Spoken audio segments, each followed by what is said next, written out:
Video की starting में हमें यनर को दिखाया जाता है जो कि बोल रही होती है और क्या हुआ वहाँ पर। तभी हम देखते हैं यनर बेड पर लेटी होती है और उसके सामने सर्वेंट घुटनों पर होती है। तभी यनर कोल्ड सा फेस बनाते हुए सर्वेंट से बोलती है, क्या ये वो रीजन है जिसकी वजह से सुप्रीम अभी तक वापस नहीं आए हैं। तभी सर्वेंट डरते हुए बोलती है, जब तक मैं वहाँ पहुंची सुप्रीम ऑलरेडी सिटी को छोड़ के जा चुके थे। तभी जो सर्वेंट यनर के बगल में खड़ी होती है यानी कि हेड सर्वेंट, वो अपनी जूनियर सर्वेंट पर चिल्लाते हुए बोलती है, नॉनसेंस बातें मत करो, है मैजेस्टी एंड डिसाइपल है सुप्रीम की और वो उन्हें बहुत ज्यादा वैल्यू देते हैं। वो कैसे बिना हर मैजेस्टी को गुड बाय बोले जा सकते हैं। क्या ऐसा हो सकता है कि तुमने जांग सांग के साथ टीम अप कर लिया है और ट्रिक करके सुप्रीम को कहीं और भेज दिया है। तभी उस सर्वेंट हेड सर्वेंट की सब बात सुनने के बाद अपने सर को जमीन में पटकते हुए बोलती है, ऐसा कुछ भी नहीं है। ये सर्वेंट ने सुना है कि वहाँ पर एक फीमेल कल्टिवेटर थी जिसने अपनी लाइफ को रिस्क में रख के सुप्रीम को बचाया और वो फीमेल कल्टिवेटर अब कोमा में है। तभी यह बेड से उठते हुए बोलती है, तुम सिर्फ अपनी डेथ को अवॉइड करने के लिए बोल रही हो, मतलब अपनी जान बचाने के लिए। तभी उस सर्वेंट यनर को बताती है सुप्रीम मेडिसिन को भी ढूंढ रहे हैं उस फीमेल कल्टिवेटर के लिए और उसे अपने साथ लेकर गए हैं। तभी हम देखते हैं यनर जेलस के मारे गुस्से से स्माइल करते हुए बोलती है, तो ये ऐसा है मास्टर अभी भी पहले की तरह हैं जो कमजोर लड़कियों की हेल्प करते हैं। तभी हेड सर्वेंट यनर को स्माइल करते देख काफी ज्यादा डर गई होती है और वो अपने घुटनों पर आ जाती है। वो अपने मन ही मन बोल रही होती है, हर मैजेस्टी एक्चुअली स्माइल करी। तभी यनर बेड से उतरती है और अपने सर्वेंट से अपने कपड़े चेंज करने के लिए बोलती है और दो सर्वेंट आकर यनर के कपड़े चेंज कर देती है। तभी यनर गुस्से से बोलती है, मैं वहाँ पर पर्सनली जाऊंगी और सुप्रीम को वापस आने के लिए इन्वाइट करूंगी। तभी हेड सर्वेंट घबराते हुए यनर से बोलती है, योर मैजेस्टी आप ऐसा नहीं कर सकती हो। वो इतना ही बोलती है, वो काफी ज्यादा डर गई होती है क्योंकि यनर काफी ज्यादा गुस्से के साथ हेड सर्वेंट को घूर रही होती है और बोल रही होती है, क्यों नहीं कर सकती, क्या तुम हिम्मत कर रही हो मुझे बताने की कि मुझे क्या करना है। तभी हेड सर्वेंट अपने घुटनों पर आए हुए यनर से बोल रही होती है कि सर्वेंट माफी मांगती है, मेरे कहने का ये मतलब नहीं था, ये सिर्फ वैसा है जो करंट सिचुएशन है। तभी हम देखते हैं यनर को जो कि हेड सर्वेंट की सब बात सुनने के बाद अपने गुस्से को शांत करते हुए बोलती है, हाँ मुझे पता है जो ब्लड रिवर का एल्डर है वो ऑलरेडी बहुत ज्यादा स्ट्रॉन्ग बन चुका है और वो अब लाइफ एंड डेथ रिलम में है। वो नॉर्थ में ट्रूप्स को रिक्रूट कर रहे हैं। मुझे डर है कि उसके बुरे इंटेंशन है हमारे सेक्ट के खिलाफ, इसलिए मैं सिटी को छोड़ के जा नहीं सकती हूँ। तभी यनर एकदम से कुछ सोचती है और फिर बोलती है, बाहर आओ जनरल शाओचुन। और हम देखते हैं जनरल शाओ वहाँ पर आते हुए बोल रही होती है, ये जनरल ओबे करेगी मास्टर के सभी ऑर्डर को और वो जनरल यनर को ग्रीटिंग करने लगती है। तभी यनर जनरल से बोलती है, जनरल शाओ मेरी जगह पर जाओ और सुप्रीम को वापस लेकर आओ। तभी जनरल यनर से बोलती है, आप चिंता मत कीजिए योर मैजेस्टी, ये कैनियन कॉन्टिनेंट इतना बड़ा नहीं है कि मैं सुप्रीम को ढूंढ ना पाऊँ। तभी सीन चेंज होता है और हमें जंगल को दिखाया जाता है जहाँ पर शेन गंदा सा फेस बनाते हुए चाओ चाओ को देख रहा होता है और वहीं पर नीचे चाओ चाओ कंफ्यूज होते हुए बोल रही होती है, वो कहाँ गया, यहाँ पर चल कर रहे हैं। शेन चाओ चाओ को ऐसी हरकतें करते देख अपने मन ही मन बोल रहा होता है, ये लड़की इतनी ज्यादा एनोइंग क्यों है, इससे छुटकारा पाने के लिए मुझे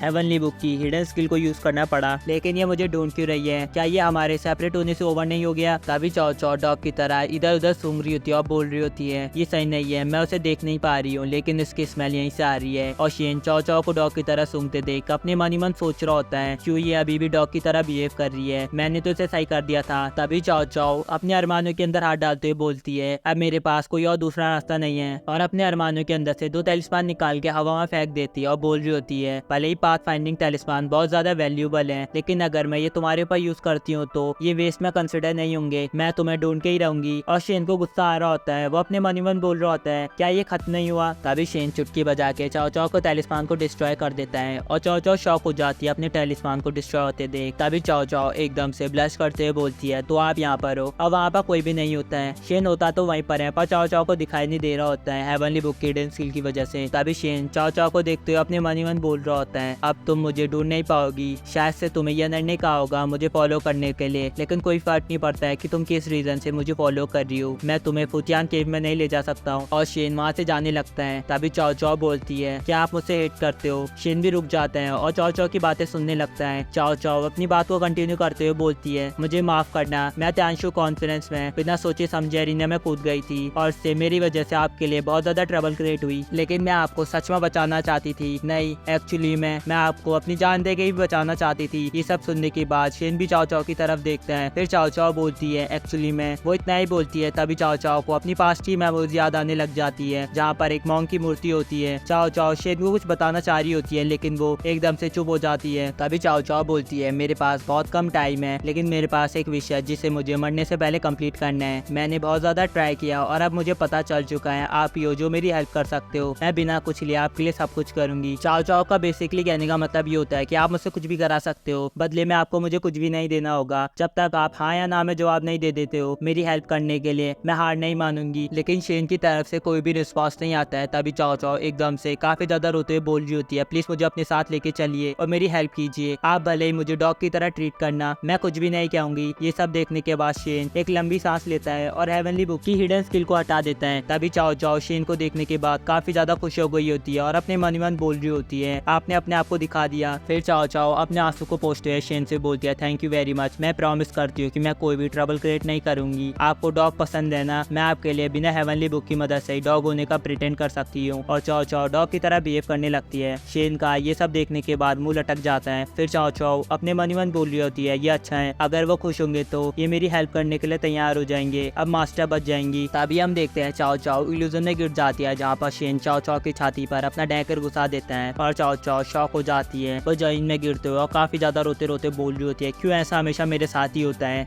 सीन वापस से रियलिटी में आता है, जहाँ पर शेन कंफ्यूज होते हुए चाओ चाओ को देखते हुए बोल रहा होता है, इसे क्या हुआ। ये लड़की अचानक से बोलते बोलते बेहोश हो गई। तभी शेन को सेंस हो जाता है और वो फॉरेस्ट की तरफ देखते हुए बोल रहा होता है, कुछ तो है जो इस तरफ को आ रहे हैं। तभी वहाँ पर येनर आती है और क्यूट सा फेस बनाते हुए मास्टर बोलती है। शेन भी शॉक हो जाता है येनर को वहाँ पर देखने के बाद। तभी येनर शेन की तरफ आते हुए बोल रही होती है, मास्टर आपने क्यों अपना प्रॉमिस पूरा नहीं किया, आप इस बात पर एग्री नहीं हुए थे कि आप हेवनली बुक को लेने के बाद इमीडिएटली वापस आओगे। और ये सब बोलते बोलते येनर शेन के गले लग जाती है। तभी शेन बोलता है, ये ऐसा नहीं है जैसा तुम सोच रही हो, मैं आना तो चाहता था लेकिन वो इतना ही बोलता है। तभी येनर शेन की गाल पर हाथ रखते हुए बोलती है, आप कम से कम मुझे एक लेटर तो लिख सकते थे। क्या ऐसा हो सकता है कि मास्टर की नजरों में मैं इतनी वॉर्थी भी नहीं हूँ कि मास्टर मेरे बारे में सोचे। तभी शेन येनर के हाथ को हटाते हुए बोलता है, हाँ ये सही बात है कि तुम इतनी वॉर्थी भी नहीं हो कि मैं तुम्हारे बारे में सोचूं, क्योंकि शेन इतना ही बोलता है और येनर के ऊपर अटैक करके येनर को बीच से काट देता है और बोलता है, क्योंकि तुम येनर हो ही नहीं। तभी हम देखते हैं येनर की बॉडी पर्पल कलर की एनर्जी बन के गायब हो जाती है और शेन ये सब देखने के बाद बोलता है, जैसा मैंने सोचा था ये टेम्परेस है। और फिर हमें यहाँ पर बताया जाता है टेम्परेस मिडिल लेवल की स्पिरिट है कैंडियन कॉन्टिनेंट में, जो कि कल्टिवेटरों के इमोशन को स्वेलो करती है और ये इल्यूजन का यूज करके टारगेट के क्लोज पर्सन की तरह देख के उनके पास जाती है और सही अपॉर्चुनिटी का वेट करके टारगेट के माइंड में घुस जाती है। और ये तब तक इल्यूजन का यूज करती है जब तक ये टारगेट की कम्प्लीटली एनर्जी को स्वेलो नहीं कर लेती है। तभी शेन सोचते बोलता है, ये वुमेन यानी कि चाओ चाओ बेहोश हो गई है टेम्परेस की ट्रिक की वजह से, लेकिन रात का वक्त हो टेम्परेस के लिए बेस्ट अपॉर्चुनिटी होती है लोगों को मैनिपुलेट करके इल्यूजन में डालने के लिए, तो ये क्यों दिन के टाइम पर शो हो रही है। इसके अलावा जब टेम्परेस अपनी इल्यूजन स्टेट में होती है उनके पास फिजिकल फॉर्म नहीं होता है। तभी शेन को कुछ सेंस होता है और शेन चाओ चाओ की तरफ देखता है और हम देखते हैं चाओ चाओ की तरफ टेम्परेस अपना इल्यूजन का यूज करके चाओ चाओ के पास जा रही होती है चाओ चाओ की एनर्जी को स्वेलो करने के लिए। तभी शेन अपने अटैक को कर देता है जो कि गोल्डन लाइट इनविजिबल रिट्रीट होता है, जिसकी वजह से टेम्परेस चाओ चाओ के पास नहीं जा पा रही होती है। लेकिन चाओ चाओ कोई ड्रीम को देखते हुए रो रही होती है और शेन भी शॉक हो जाता है चाओ चाओ को रोते देख और बोल रहा होता है, कुछ तो सही नहीं है, मैंने क्लियरली सील को बना के टेम्परेस को ब्लॉक कर दिया है लेकिन ये और भी ज्यादा तकलीफ में लग रही है। क्या ऐसा हो सकता है कि ये बहुत ज्यादा क्लोज है कम्प्लीटली सेलो होने के लिए। तभी हमें चाओ चाओ के पास्ट को दिखाया जाता है जहाँ पर चाओ चाओ गाना गाते गाते पत्थरों के साथ कैंडी कैंडी खेल रही होती है। तभी चाओ चाओ पीछे मुड़ती है और बोलती है, बिग ब्रदर बिग सिस्टर क्या आपको भी कैंडी चाहिए। लेकिन वहाँ पर एक मॉन्क की मूर्ति के सामने बहुत सारी डेड बॉडीज होती है। तभी चाओ चाओ ये सब देखने के बाद अपना मुंह लटकाते हुए बोलती है, कोई बात नहीं इसे भूल जाओ। और फिर वहाँ से जाते हुए बोल रही होती है, आखिर मैं हमेशा से अकेले ही रही हूँ। फिर चाओ चाओ अपने बारे में बताती है, कोई भी मुझ पर ध्यान नहीं देता है, दुनिया में हर कोई चाहता है कि मैं मर जाऊँ, हर दिन कोई ना कोई मुझे मारने के लिए आता है और अपनी जान बचाने के लिए मुझे फाइट बैक करना पड़ता है और ये मेरे साथ हर दिन होता है, आखिर ये सब कब खत्म होगा। तभी चाओ चाओ की नजर एक लेडी पर पड़ती है और वो लेडी वाइन पीते हुए बोल रही होती है, ये वाइन बहुत ज्यादा अच्छी है। तभी वो लेडी चाओ चाओ से बोलती है, मेरी डिसाइपल मेरे पास और ये सब सुनने के बाद चाओ चाओ अपने मन ही मन बोल रही होती है, डैम इट क्या मैं एक को मारना भूल गई। फिर चाओ चाओ उस लेडी से बोलती है, तुम क्या नॉनसेंस बातें कर रही हो, मुझे कुछ भी समझ नहीं आया। और चाओ चाओ अपने पीछे अपना नाइफ निकाल लेती है। तभी वो लेडी उठते हुए बोलती है, हिलो मत, वहीं पर खड़ी रहो, टीचर को तुम्हें डिटेल बताने दो, मैं ग्रेट फॉर्च्यून टेलर हूँ स्वांजी सेक्ट से, मेरा डायोस टाइटल स्पिरिट एग्जोसिस्ट है। मुझे हाफ मंथ पहले हेवन ने मैसेज भेजा था कि मुझे 100 माइल्स ट्रैवल करना होगा वेस्ट में और ये करने से मैं अपनी डेस्टिनी डिसाइपल से मिल पाऊंगी जो कि तुम हो। और चाओ चाओ ये सब सुनने के बाद स्माइल करते हो उस लेडी से यानी कि फॉर्च्यून टेलर से बोलती है, तो फिर मुझे अलाउ कीजिए कि मैं आपको मास्टर बोलूं। तो मास्टर आप मुझे कुछ भी दोगे एग्जाम्पल के तौर पे अपनी लाइफ। और चाओ चाओ उस फॉर्च्यून टेलर के पीठ पर अपना नाइफ घुसा देती है और गुस्से से दांत पीसते हुए बोल रही होती है, मास्टर अजी घंटे की मास्टर, मैं ऑलरेडी तुम जैसे बहुत सारे लोगों से मिल चुकी हूँ, तुम लोग सिर्फ मेरा यूज करना चाहते हो और मुझे एलिक्सर एलेक्सा शॉप में ले जाके मेरे को काट के मेरे दिल को रिफाइन करके एंडलेस अमाउंट में लॉन्गेविटी एलेक्सा बनाना चाहते हो सिर्फ इसलिए क्योंकि मेरे पास इनर्ट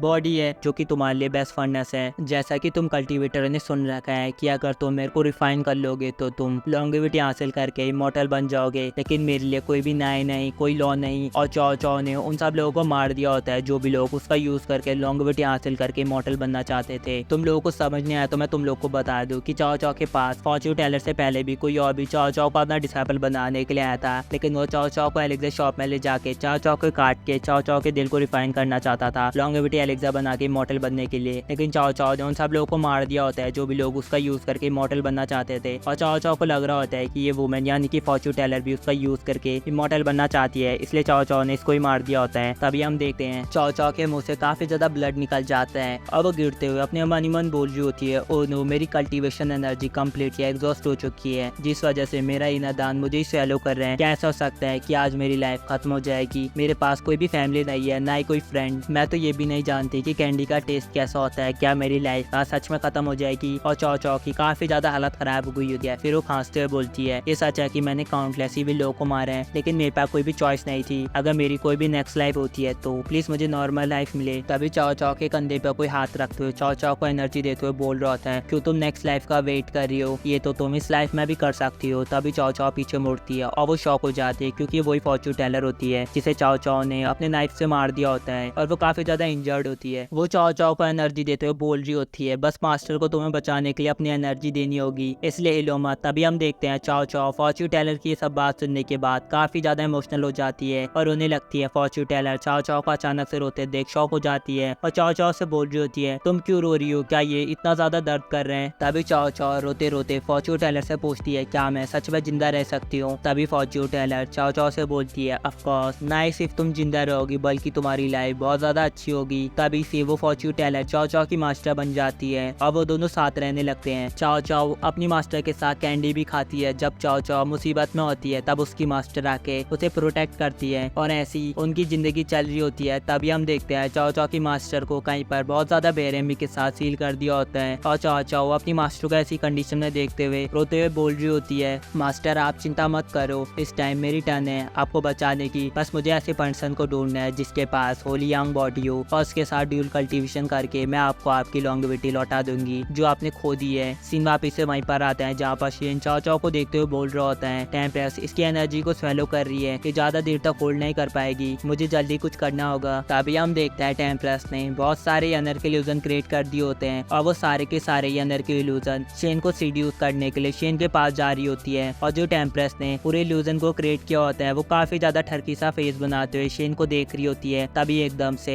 सारी के सारी एनर के इल्यूजन शेन के ऊपर जंप कर देती है और शेन को मास्टर मास्टर बोलते बोलते शेन से चिपक जाती है। तभी इल्यूजन वाली एनर शेन से बोलती है, मास्टर क्या आप मेरी फ्रंट से लेना चाहते हो या फिर आप मेरी बैक साइड से लेने में इंटरेस्टेड हो? मैं आपको दोनों तरीके से सेटिस्फाई कर सकती हूँ। और जो टेम्परेस ने इल्यूजन को क्रिएट किया होता है वो थोड़ी दूर से इल्यूजन को कंट्रोल कर रही होती है और अपने मन ही मन बोल रही होती है, वेरी गुड, ऐसे ही कंटिन्यू करती रहो और इसे कम्प्लीटली इल्यूजन में घेर दो। तभी शेन काफी ज्यादा गुस्से में आ जाता है और अपने हाथ को झटकता है जिसकी पावर की प्रेशर की वजह से सारी की सारी एनर के इल्यूजन डिस्ट्रॉय हो जाते हैं। और जो टेम्परेस ने इल्यूजन को क्रिएट किया होता है वो भी शेन के हाथ झटकने के पावर के प्रेशर की वजह से जमीन में गिर गई होती है और ठरकी की तरह अपनी जीभ को अपने होठ पर फहराते हुए शेन से बोलती है, मेरे प्यारे मास्टर। वो इतना ही बोलती है तभी शेन काफी तेजी के साथ जाके टेम्परेस का पाँव पकड़ लेता है और शेन को इतनी तेजी के साथ आके अपना पाँव पकड़ते देख टेम्परेस शेन से बोलती है, आप तो बहुत ज्यादा स्ट्रॉन्ग और फास्ट हो, तो आप मेरे साथ ऐसे खेलना चाहते हो तो फिर ये ठीक है। शेन टेम्परेस की सब बात सुन रहा होता है लेकिन कोई भी रिस्पॉन्स नहीं दे रहा होता है। तभी टेम्परेस शेन की छाती पर किक मार देती है और काफी ज्यादा ठरकी भरे अंदाज में शेन से बोलती है, तो फिर मुझे अलाउ कीजिए कि मैं आपको कुछ सिखाऊं और अच्छे बच्चे की तरह जमीन में लेट जाओ, मेरे इस फिजिकल फॉर्म से कोई भी नहीं बच सकता है। तभी हम देखते हैं टेम्परेस एकदम से चिल्लाती है और अपने मन ही मन बोलती है, मेरा पेट अचानक से जल रहा है, हमने तो अभी स्टार्ट भी नहीं किया है, यहाँ पर चल क्या रहा है? तभी टेम्परेस शेन से पूछती है, तुमने मेरे साथ क्या किया? और हम देखते हैं शेन ने टेम्परेस का पाँव पकड़ा होता है और शेन टेम्परेस से बोलता है, क्या तुम्हें नहीं पता प्लेजर पॉइंट के बारे में? और शेन ने टेम्परेस के प्लेजर पॉइंट को दबाया होता है जो कि उसके पाँव के नीचे होता है। तभी शेन टेम्परेस को बताता है, जिस पॉइंट पर मैंने तुम्हें प्रेस किया है वो एक्यूपंक्चर पॉइंट है जिससे तुम्हें प्लेजर महसूस हो रहा है, तुम ऑलरेडी कल्टीवेट करके फिजिकल फॉर्म में आ चुकी हो, लेकिन क्या तुम्हें इस बारे में नहीं पता है? और टेम्परेस को काफी ज्यादा मजे आ रहे होते हैं, उसका निकलने वाला होता है इसलिए वो अपने हाथ को नीचे करते हुए शेन से बोलती है नहीं मुझे जाने दो। और शेन टेम्परेस को ऐसी कंडीशन में देखते हुए टेम्परेस से बोलता है अगर मैं सही हूँ तो तुम्हारा ट्रू फॉर्म बाहर निकलने वाला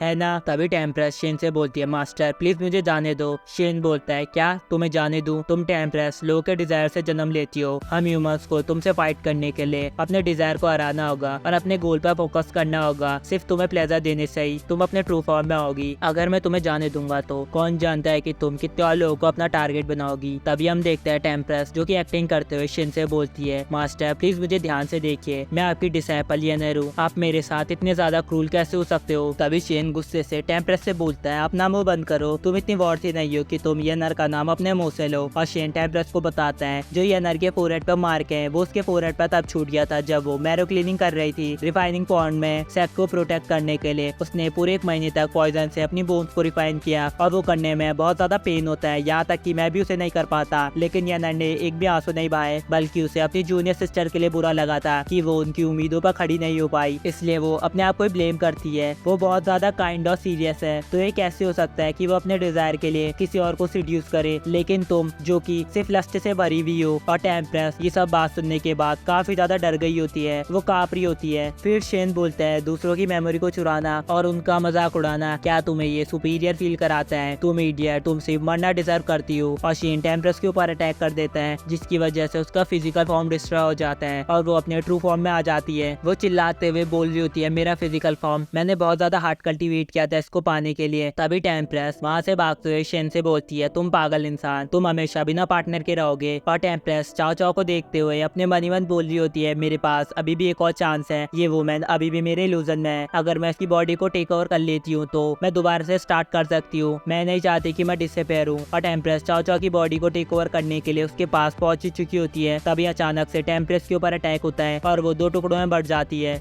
शेन भी शॉक हो जाता है और हम देखते हैं वहाँ पर एक स्वॉर्ड आती है। तभी जनरल शाओ आकर उस स्वॉर्ड को उठाती है और अपने मास्क को हटाते हुए शेन से बोलती है सर आपको ढूंढना सच में बहुत बड़ी मुसीबत थी, लेकिन मैंने आपको फाइनली ढूंढ लिया। और इसी के साथ ये एपिसोड यहीं पर खत्म होता है।